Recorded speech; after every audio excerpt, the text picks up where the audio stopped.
Hey everyone, Mike here, and this is the Asus Vivobook S301, a 13-inch portable laptop with a touchscreen, Intel Haswell hardware and optional dedicated graphics that starts at around $700 in the US and about 700 euros over here in Europe. But is it something worth looking at and eventually buying? Well, that you'll find out from this video, so let's get going. For starters, let me tell you that this is a fairly sleek and sturdy machine. It's not really as thoroughly polished as some of the premium ultrabooks you can find these days in stores, but for the money, it's definitely good enough. Aluminum is used for the upper part, the sides and the laptop's interior, while some rough plastic covers the underbelly, which by the way can be removed without voiding warranty by taking care of the 10 or so screws holding it in place, and that will allow you to access the internals in case you want to upgrade stuff here. Anyway, I don't really have much to complain about this laptop in terms of looks and build quality. Nor can I complain about the footprint or weight, although you will find thinner and lighter 13-inch notebooks on the market, especially if you're willing to spend more on them. Opening the lid, you'll notice the metal dressed interior, as I mentioned earlier, that creates a nice contrast with the keyboard. The palm rest is spacious and that makes the S301 comfortable to use even for hours in a row, despite the fairly sharp edges. Anyway, let's turn our attention on the keyboard. The keys are large, properly spaced and stiff enough so they will register commands even when pressed on the sides. At the same time, the rather shallow travel is something you will have to get used to, and there's no backlighting if you care about that. The layout is alright, with one exception. There are no dedicated home and end buttons, and you'll have to press FN and the arrow keys for that, which by the way are very small. As for the trackpad, it's smooth, properly sized and most of the time accurate, although I did find it somewhat oversensible, but that can be to some extent tweaked from the software. It supports all kinds of gestures, including those characteristic to Windows 8. And then there's the screen. If you're used to a premium monitor or if you care a lot about viewing angles or a non-glare finishing, this is not going to be the one for you. For the average user though, that only wants a decent display and doesn't have high expectations, this one will do. We have a 13-inch touchscreen on the S301 with 1366 by 768 pixel resolution and a TN panel, and that translates in a rather low pixel density and not the best contrast or viewing angles. Regardless, as long as you'll keep the Vivobook mostly inside and on a desk, you're going to be fine with it. Otherwise, you might get annoyed by the reflective glass covering the screen and the fact that you can't completely lean back this display. All this being said, the S301 is more or less similar to all the Vivobooks we've seen in the past. And that's because the major update lies inside, where the laptop bundles the latest Intel ULV hardware platform and something on top.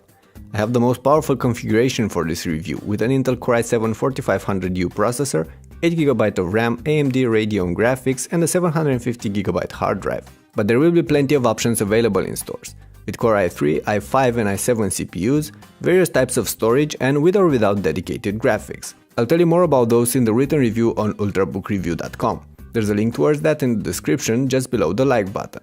I'll also have some benchmark results and a couple of other details in there, so you should definitely check it out. Overall though, the S301 can handle all sorts of tasks, from everyday activities like browsing or editing documents to playing movies and games, and I'll tell you more about gaming on this Vivobook in a different clip. The good speakers definitely help with the multimedia experience as they are punchy and clear. On top of that, you can adjust the sound output via the included Audio Wizard app. In fact, Asus does bundle a bunch of pre-installed programs on this laptop. Some can be useful, but most of them are what we call crapware, and should be uninstalled if you want to speed up your device. Speaking of that, the 5400 RPM hard drive without any SSD caching is a major bottleneck for this version of the S301, so if you do end up getting this laptop, you should definitely upgrade it. The laptop runs fairly cool and quiet most of the time, although it will heat up when really pushed. There is a fan inside and you'll always hear it spinning, slower or faster based on what you're doing on the computer. The air is sucked from the bottom of the device and then blown out through the grills behind the screen's hinge towards the user. Connectivity-wise, the Vivobook S301 offers all the things you might expect from a laptop of its kind. There's wireless and Bluetooth, while on the sides you'll find 3 USB ports, an Ethernet connector, a card reader that can't completely fit a regular SD card, and HDMI video output. VGA is missing, but you can use adapters if really needed. I should also mention that the wireless performance tends to drop fast when getting a bit further away from the router, with 4 rear walls in betweens.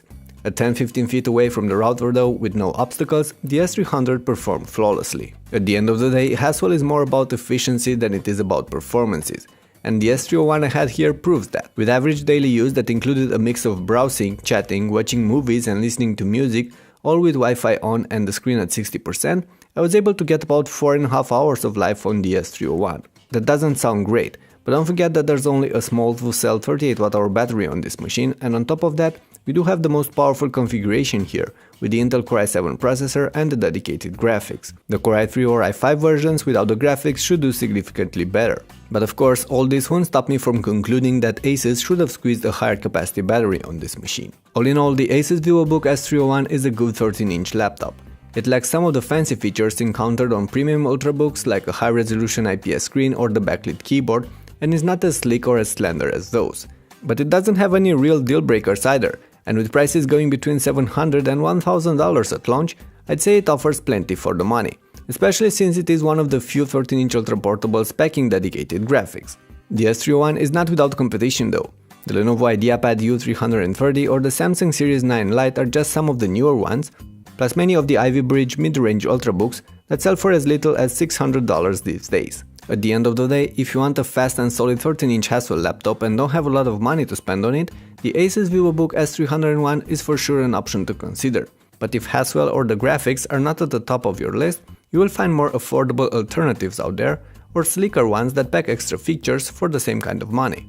Anyway, that's about it for now. Thank you guys for watching, and if you have any questions about this laptop or other ultra portables in general, leave them below. And also check out the reviews, the guides and the comparisons at ultrabookreview.com. And of course, don't forget to hit the thumbs up button if you enjoyed the clip. Either way, thanks again, and I'll see you in the next video.